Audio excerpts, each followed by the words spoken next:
হে everyone, good morning সবাইকে। সবাই কেমন আছো? আশা করি সবাই ভালো আছো। তো আজকে সকালে একটা নতুন ব্লগে তোমাদেরকে স্বাগতম। তো দেখো, ব্লগটা হচ্ছে আমি পুচকির জন্য একটা টিফিন রেডি করছিলাম। তো কি টিফিন সেটা তোমরা পুরো ভিডিওটা দেখলে অবশ্যই বুঝতে পারবে। তো দেখো, দোকানের চিড়ে তো সবাই খেয়েছো, তো এরকমভাবে চিড়েটা নিজে বাড়িতে ভেজে নিয়ে কে কে খেয়েছো একটু আমাকে জানিও।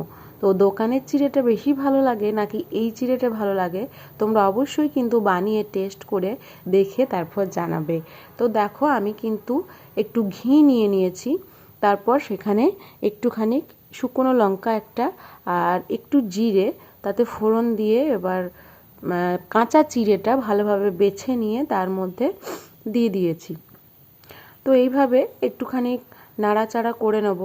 তারপর সমস্ত প্রয়োজনীয় জিনিসগুলো আমি দেব। তো এগুলো কিন্তু আমি নিরামিষের দিনেই সচরাচর বানিয়ে থাকি, যেহেতু এটা স্টোর করে রাখি আমি একটা কোনো বয়ামের মধ্যে। তো তোমরাও কিন্তু এরকম করে রাখতে পারো। আমি পরিমাণ মতো একটু লবণ দিয়ে নিলাম, একটু গোলমরিচের গুঁড়োও দিয়ে নিতে পারো সবাই। তো এটা স্টোর করার জন্য আমি একটু বেশি করেই ভাজি, যাতে করে কখনো চায়ের সাথে হোক বা বিকেলে একটু মানে সন্ধ্যাবেলায় টিফিন হিসেবেও এটা একটু খেতে বেশ ভালোই লাগে। তো আমার মতো কারা কারা এইভাবে রেডি করে রাখো অবশ্যই জানাবে কিন্তু। আমি দেখো শেষ পর্যায়ে যখন ভাজা হয়ে যাবে সেই মুহূর্তে চানাচুর মিক্স করে নেব। এটা মিক্স থাকলে চিড়েটা আরও বেশ সুস্বাদু লাগে খেতে। তো এইভাবে চানাচুর দেওয়ার পরেও কিছুক্ষণ আমি নাড়াচাড়া করে নেব।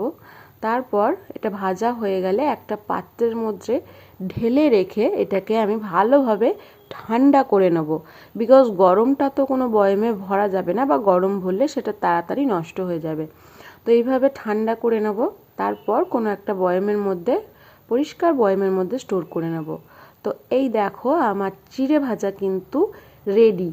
তো কারা কারা এরকম হাতে ভাজা চিড়ে পছন্দ করো অবশ্যই কিন্তু আমার কমেন্ট সেকশনে জানাবে। আর কতটা ভালো লাগে খেতে অবশ্যই জানিও। আমার কিন্তু বেশ ভালো লাগে।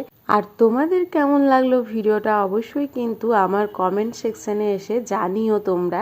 তো এটা পুচকিকে টিফিন দেওয়া হবে, আমাদের নিজেদেরও খাওয়া হবে। তো চলো, thank you for watching my video.